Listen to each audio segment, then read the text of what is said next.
How to share a board on Trello. So to start, we'll have to open our browser and then search for Trello.com. After that, simply log into your account. Once logged in, tap on this boards option, and then after that, it will automatically show us all the boards that we have on our account. So as an example, I'm going to open my HR work board, and then in here, if I want to share this board, all I need to do is to go on the top right corner of the screen and then tap on the share option. After that, we will be given two options on how we can share the board. The first one is by simply typing an email here where we want to share a board.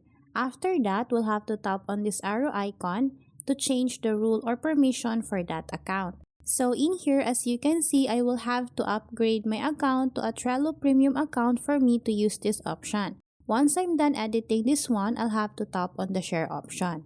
Another way for you to share a board is by simply copying the link. To do that, we'll have to tap on this copy link option, and then before we share the link, we'll have to change the permission. To do that, we'll have to tap on this one, and then in here, as you can see, I also need to upgrade my account to a premium account for me to change my permission here.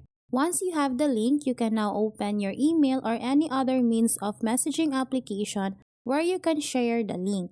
So those are the two ways on how you can share a board on Trello. Thanks for watching, and if you find this video helpful, please don't forget to subscribe, hit the like button and then the notification bell so you won't miss any of our future videos. See you on the next one.